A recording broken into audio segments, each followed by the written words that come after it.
Hello and welcome everybody again to another edition of the Suidlanders chat with me, Marius Greyling, and obviously also with Simon Roche that is currently in Russia. If you don't know that he's in Russia, I don't know where you've been, but there's loads and loads of videos of Simon where he's in Russia, the people that he's chatted to, how the scenery looks there, the transport, the dislikes, the likes of Russia, and so forth. So please go have a look at that. Welcome, Simon. Hello. Ah, Marius, is jy daar? hey, yes, Simon, I'm here. Okay, excuse man. I turned off the hotel Wi-Fi because it's not good as data. Yeah. And I saw that the video was hanging a little bit, but I hadn't turned on my data. The silly fool. Anyway, yeah, Marius, I'm in Russia. We're trying to make lots of videos, and you and I chatted earlier about what we might discuss now. And we thought it would be a good idea to discuss what's cooking in the Russia-Ukraine special military operation and the constellation, like a constellation of stars, the constellation around the special military operation of all sorts of events, sabotage, sanctions, peace negotiations, and so on and so forth. Yeah. And I thought I'd begin. Yeah. So I thought I'd begin with a little rundown of some statistics to give people a sense of perspective. Russia is 17 million and 98,246 square kilometers, excluding Crimea, Donetsk, Luhansk, Kherson, and Zaporizhia regions that have voted to join Russia or have been absorbed by Russia since 2014, when their populations felt persecuted and have joined up. So just the Russia that the world recognizes without those five regions, as I say, the island of Crimea and then Luhansk, Donetsk, Zaporizhia, and Kherson, it totals about 17 million square kilometers.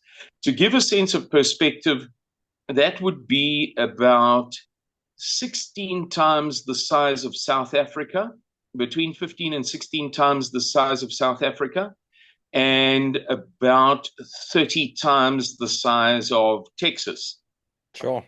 which is a big place. It has 11 time zones. There are 36 official languages. There's Russian and then another 35 regional ethnic recognized languages.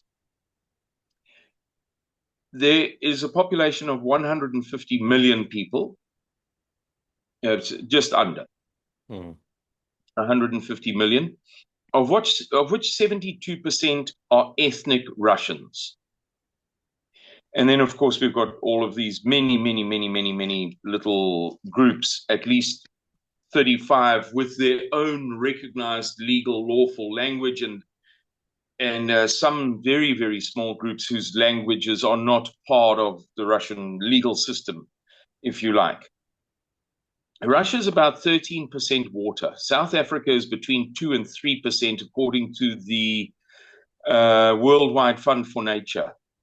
The ruble, the currency, is worth about 22 South African cents. So 1 rand will get you 4.5 rubles. So that's just a broad, big picture kind of overview for people who don't know much and for whom the basics will be helpful. So as we know, on Thursday, the 24th of February 2022, Russia invaded eastern Ukraine. And of course, we can debate who's good, who's bad, who's fat, who's ugly, who's nasty, who's whatever. But the long and the short of it is that they invaded, and they have mostly occupied 4 oblasts, which is roughly a province or a region. It translates best to region. And we've been through them already: Luhansk, Donetsk, Kherson, and Zaporizhia, as the Russians would pronounce it. In one or two of those regions, the control is overwhelming, and in two of the others, it's a bit less, maybe about 70%. In recent months, there have been huge calls for peace negotiations. And as everybody will remember, Donald Trump said that he could end the war in 24 hours. And then when somebody challenged him on that, he corrected himself and gave a more precise thing and said, in fact, with one phone call. So in 10 or 15 minutes. That has led to negotiations, most recently on the 16th of May, a few weeks back, and not much came of them. But now there are follow-up negotiations that began yesterday, Monday, the 2nd of June.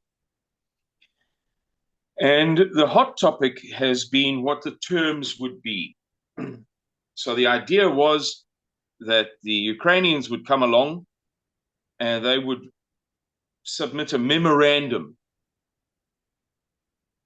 proposing the terms for peace, and the Russians would do the same, and then there would be some kind of a process of conciliation or arbitration, mediation, if you like, to reconcile those two positions. In advance of that, over the past week, Ukraine has attacked Russian soil with over 860 drone and missile attacks. It's led to, about 80, 90, 85, 86, 87 civilians dying, which may be neither here nor there to some viewers, but there you go, the 860 plus drone attacks. And then we saw on the night of Saturday, the 31st of May, / Sunday, the 1st of June,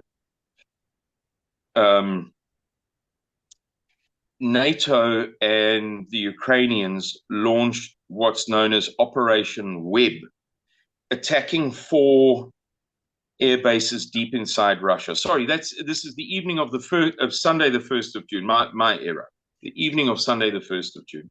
Let's go back a step. On the very early morning of Sunday, the 1st of June, so call it 15, 16, 17 hours prior, 2 bridges were blown up over trains in 2 regions of Russia. Trains passing along railway lines under what Americans would call an overpass, what we call simply a bridge. The bridges were blown up and they collapsed onto the trains. The best information that I have is that the one train was a passenger train. There are about 100 injuries, apparently 7 confirmed deaths of civilians. And the other train was a goods train.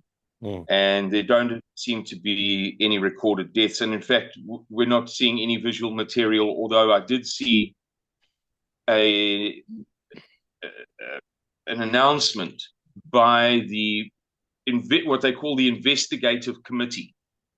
The spokesman for the investigative committee spoke about the 2 trains, blah, blah, blah. We're investigating. We're going to find the crooks. We're going to punish them, blah, blah, blah. So 2 trains, bridges collapse onto these trains.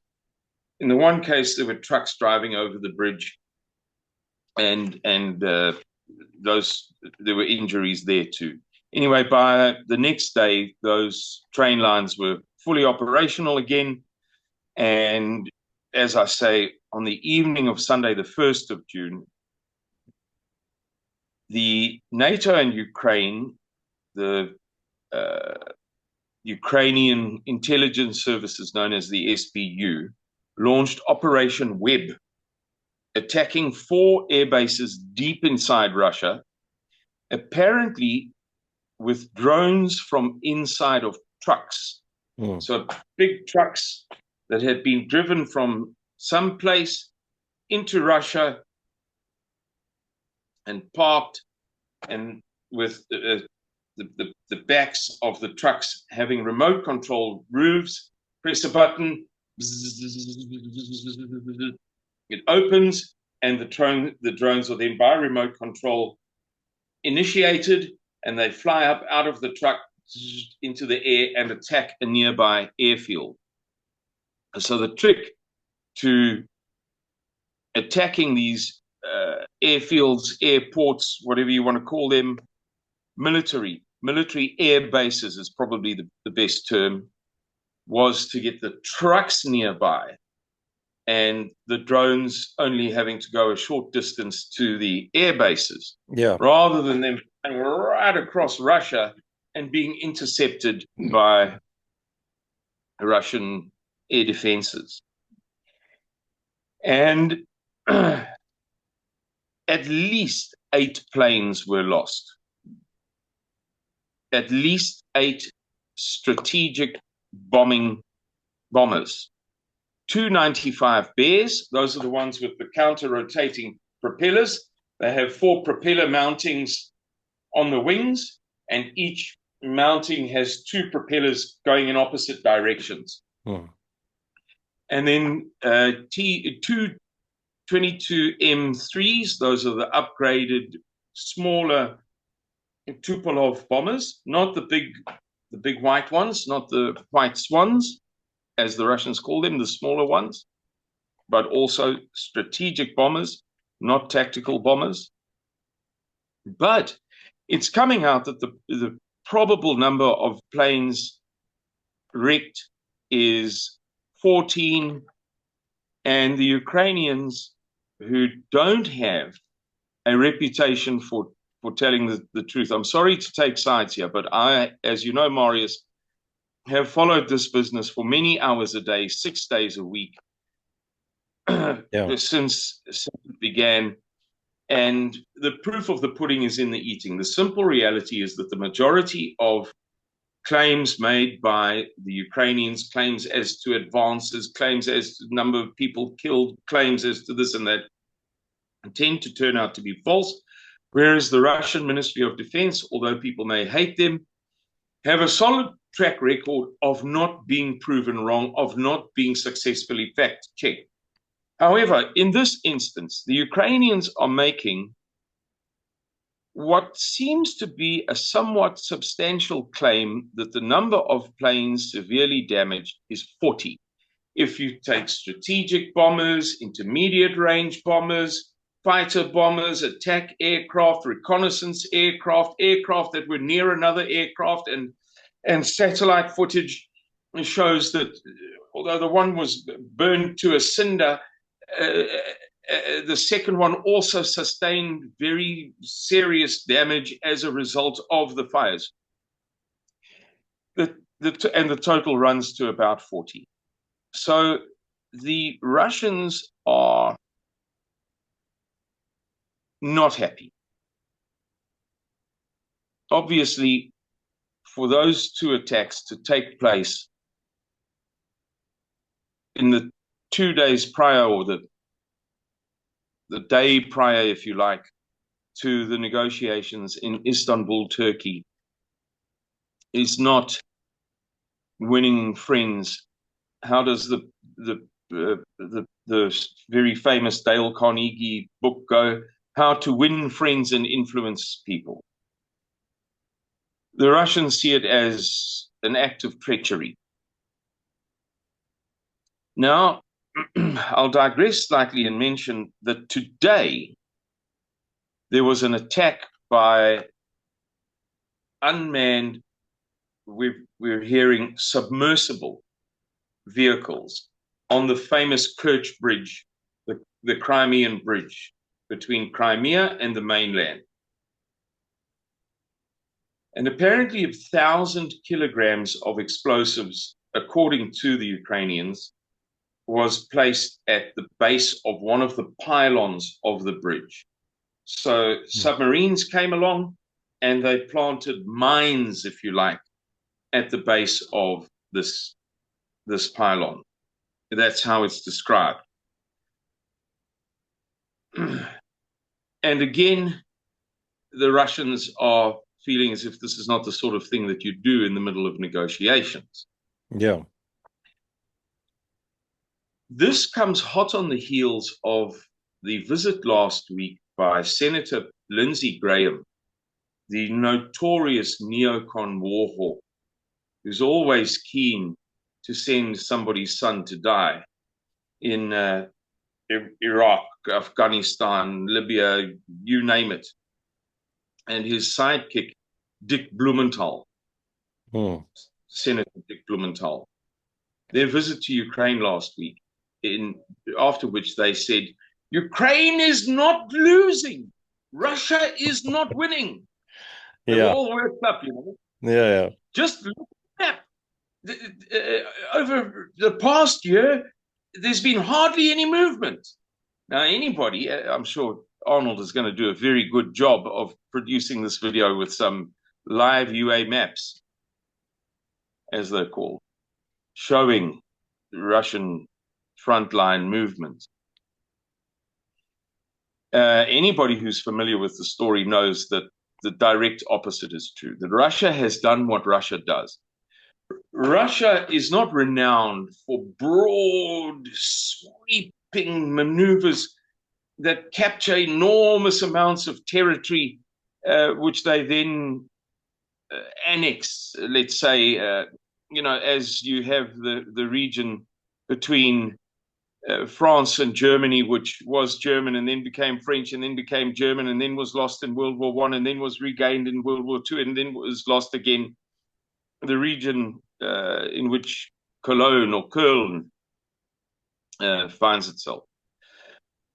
Russia historically is renowned for fighting the other party to a standstill and then putting a dagger through its knife into its brain. So it's not about big champion efforts that you know, look spectacular. It's about fighting and fighting and fighting and fighting and fighting and fighting and fighting and fighting until the other party can't anymore. As Russia fought, what was that king notorious for boys? Swedish king Gustavus Adolphus. In the Great Northern War, they fought the Swedes for 21 years. Sure. Until there was nothing left of Sweden. And there are scholars who say that Sweden, although it's a wonderful, one of the most advanced societies in the world, I was looking at, in fact, what they call Human Development Index by country just an hour ago. Not for this video, it was for another purpose, but it's one of the most advanced countries in the world. But scholars say, why is it not a dominant country? Why is it not 5 times as big and 8 times as powerful and 23 times as important? And that is because following the Great Northern War, so much of the life had been sucked out of Sweden that for centuries it was never really in a position to knock the countries around it out, you know, to then regrow again, to expand again. So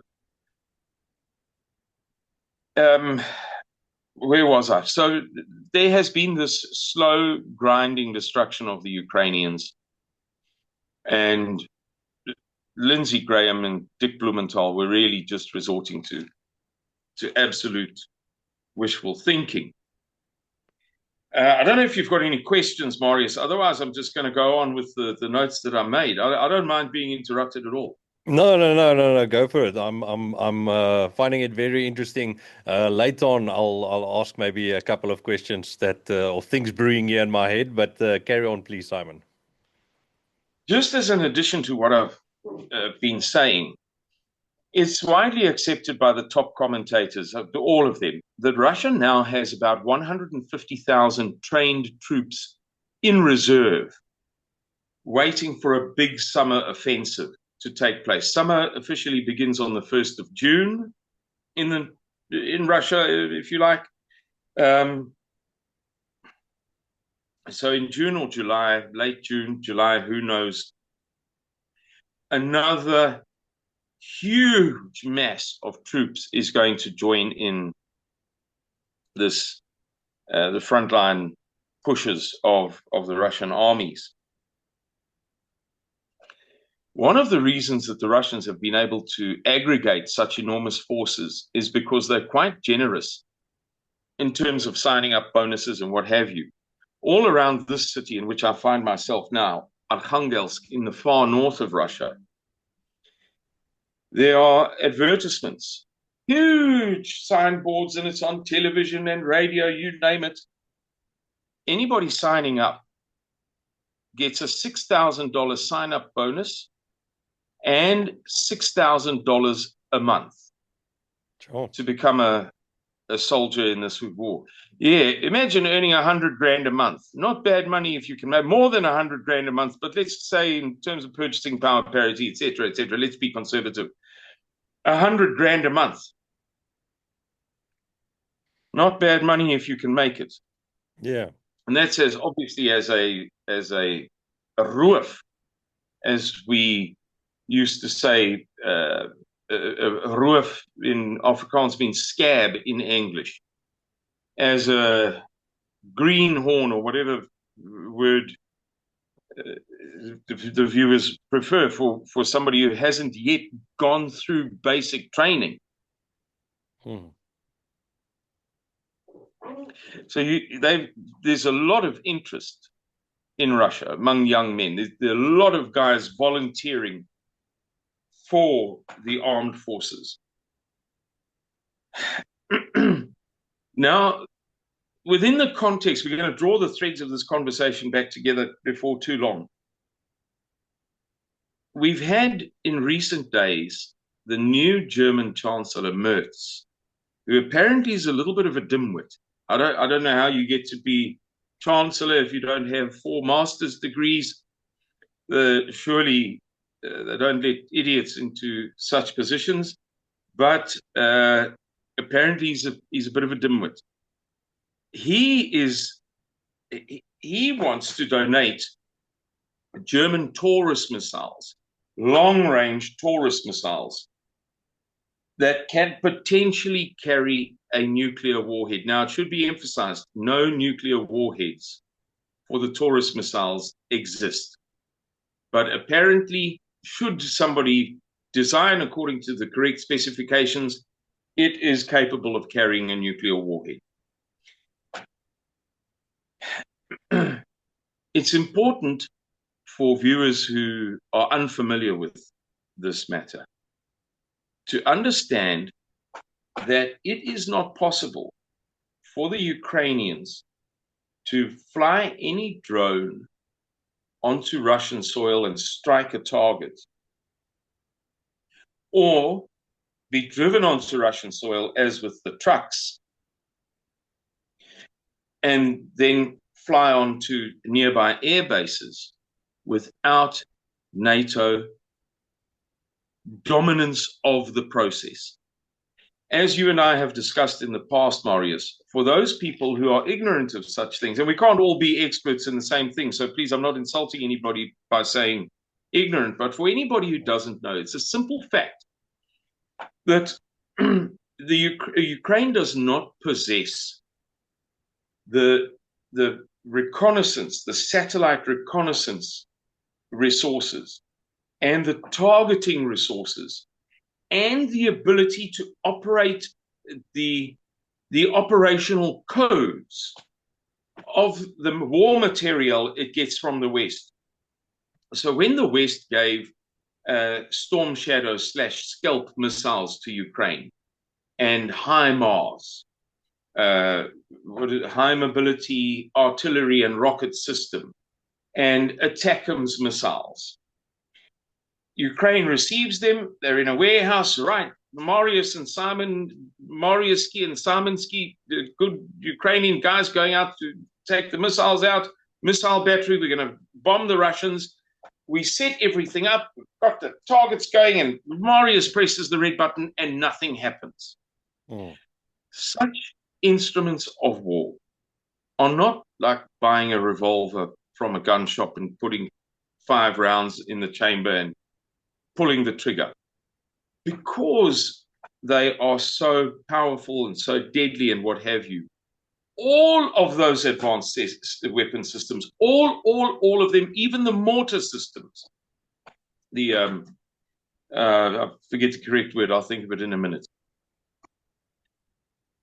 cannot be operated without new, unique codes all of the time. And those codes are never shared. There has never been a suggestion from any quarter that one of the contributing NATO countries, let's say Holland, Belgium, Italy, France, Spain, wherever, Austria, Denmark, there has never been a suggestion from any quarter that the Austrians have given all of their codes to the Ukrainians to use their weapons freely. Mm. It is therefore safely understood that those weapons are ultimately operated by NATO personnel. Simple as that. So there are thousands upon thousands of NATO personnel clandestinely on Russian soil operating those weapons. In the field, changing the tire of a big truck that has rockets on the top of it, or driving it, or, pressing the button for the hydraulic or the pneumatic system to position something. That menial labor certainly is being done by Ukrainian soldiers, no two ways about it. But the advanced reconnaissance systems that Ukraine doesn't possess are being managed and operated by NATO countries. And the targeting capacity and the operations of the sophisticated weaponry that require codes in order for them to operate. F-16s can't take, or you can't, you, Marius, run across the tarmac, jump in an F-16, and because you know the controls, take off. Those things, there's no such thing. There are all sorts of fail-safe means, hurdles that have to be jumped, digital hurdles that have to be jumped for those to operate. And then again, their missiles too, quite separately, over and above just the F-16 airplane. So that applies. So the point of that kind of long-winded explanation is to make it clear to our viewers that it is beyond controversy. It is incontrovertible that these attacks on Russia, the more than 860 drone strikes of the past week, the attack on the Kerch Bridge, the attacks on the 2 railways, and the the attacks on the strategic bombers are fundamentally attacks by NATO. NATO has to want to carry out such attacks, and NATO has to carry out the majority of the attack, in as much as they're supplying the weaponry and they're permitting the weaponry to function, albeit that the donkey work is being done by the Ukrainians, is tantamount to NATO providing the lion's share of the operation of those systems. Which means we find ourselves, as we draw to a close in this program, in some kind of an intellectual quandary. Why are Donald Trump and other Western leaders talking about peace, peace, peace,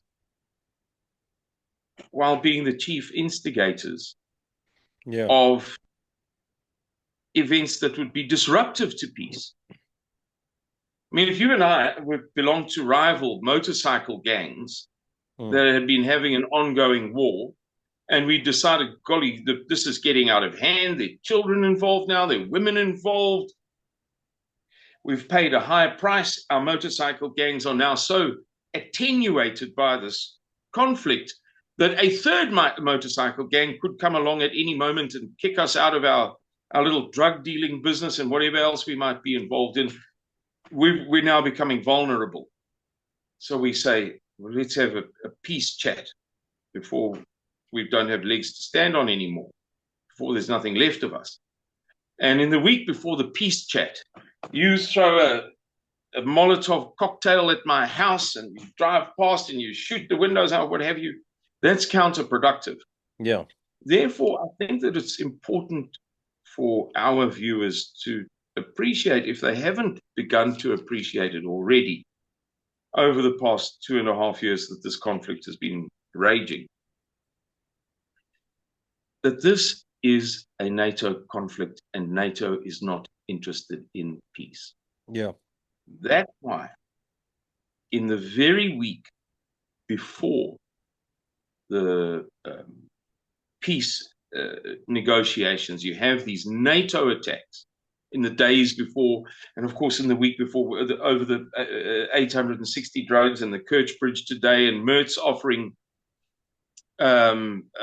long-range Taurus missiles, of which, by the way, the USA has Germany has 800 of these German Taurus missiles, of which about 250 are functional. Apparently the rest are there, but they're not functional. And about 150 are ready to go. And so Ukraine wouldn't get more than 150 of them, which means that it's not going to tip the balance of the war in Ukraine's favor, but nevertheless, it's an antagonistic move. Yeah. And obviously up to Russia. And the Russians know this. The Russians are participating in these negotiations knowing that it's a complete waste of time. They call the attack on the strategic bombers the spider web, Operation Spiderweb or Operation Web. I've seen two different. It took 18 months to put together. Can you imagine how much treasure, as they say, it cost for such an elaborate operation to be able to get those trucks into Russia without the border guards searching the contents of the trucks? Everything involved, 18 months and millions upon millions upon millions of dollars. 860 drone attacks that have caused relatively little damage. We've had reports today that one entire oblast, Zaporozhye, has had all of its electricity knocked out. Though that report, however, I haven't seen confirmed. And Kherson Oblast, one of these oblasts that Russia has taken over, Russian-dominated, overwhelmingly Russian, ethnic Russian people that live in those oblasts. And Kherson, the same. That's obviously not Russian mainland, not to make false comparisons, but to illustrate the point.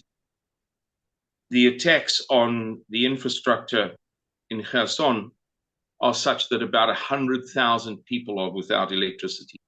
So it is true that some of these extraordinary drone attacks and the attacks on the strategic bombers have some value.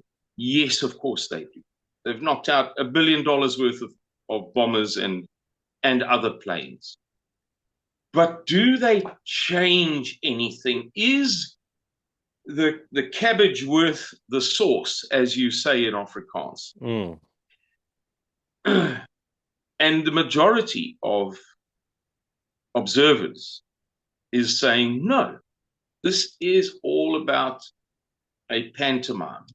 This is all about sticking a finger in the eye of the West, of the Russians. So the West saying, yeah, we want to negotiate with you.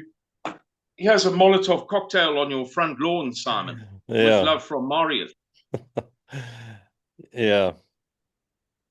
And I think, Marius, that Suidlanders, of all of the people in all of the world, must be among the first to begin to understand these things, to see them for what they are, just as we have been blessed by the grace of God and nothing else, to be among a very privileged few people, to be exposed to Mr. Miller's 25 years of inspiration about the end times prophecies and Sina van Rensburg and so on. We are in a very fortunate position relative to all of the Christians of the world when it comes to these end times events that we are seeing play out in front of us, which match so closely with Sina van Rensburg's prophecies and other biblical prophecies. Yes. So we're in that position where we kind of don't have a choice. We have to be the adults in the room.